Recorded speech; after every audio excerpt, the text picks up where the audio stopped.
Good morning everyone. पिछली कक्षा में मैंने आपका जीवन परिचय पर प्रकाश डाला था। अब आपके सार पर प्रकाश डालती हूँ। जैसे कि आप सभी जानते हैं कि लखनवी अंदाज के राइटर कौन है? यशपाल जी।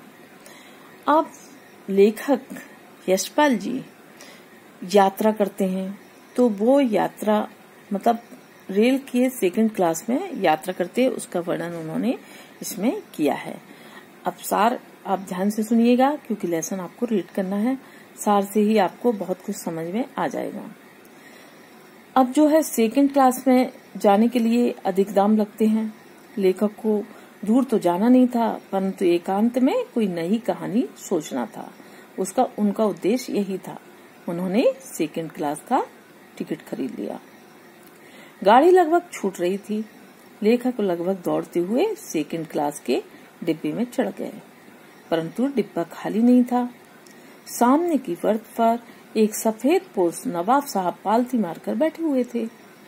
उनके सामने तौलिए पर दो चिकने ताजे खीरे रखे हुए थे, जो इस बात का प्रमाण था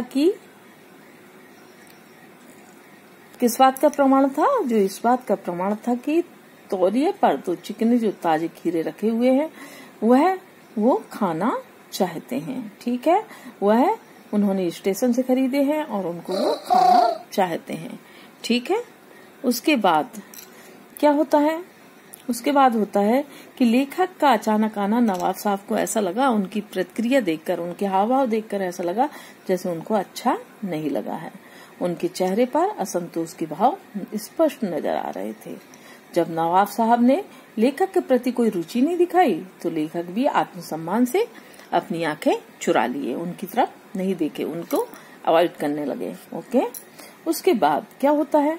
नवाब साहब के सामने बैठकर लेखक सोचने लगा कि अकेली यात्रा करने के विचार से नवाब साहब ने सेकंड क्लास का टिकट खरीदा होगा और सफर काटने के उद्देश्य से उन्होंने खीरे खरीदे होंगे। और अब उन्हें क्या हुआ? अब उन्हें किसी के सामने खीरे जैसे अपदार्थ साधारण वस्तु को खाने में संकोच हो रहा होगा। अचानक अभिवादन कर नवाब साहब ने लेखक से खीरा खाने को कहा।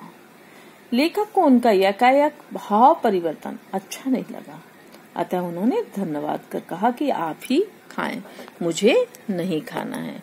ठीक है, उसके बाद क्या होता है कि कुछ देर बाद क्या देखते हैं? खिड़की के बाहर देखने लगते हैं, और उसके बाद वो देखते हैं कि नवाब साहब क्या करते हैं कि बर्थ के नीचे से लोटा निकालते हैं। लोटे में क्या भरा हुआ था? पानी भरा हुआ था।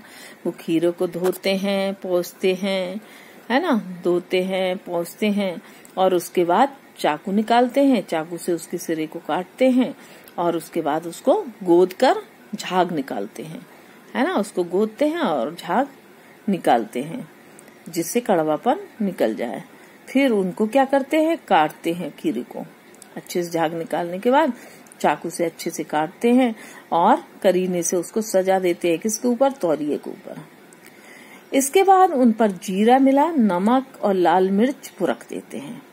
नवाब साहब की भावभंगिमा से स्पष्ट हो रहा था कि खीरे के स्वाद की कल्पना मात्र से ही उनके मुंह में पानी आ रहा है। नवाब साहब ने एक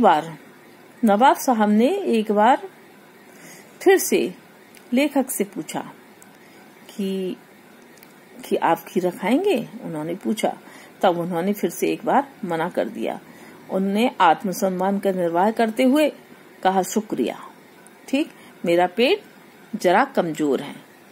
मेरा पेट कैसा है? जरा कमजोर।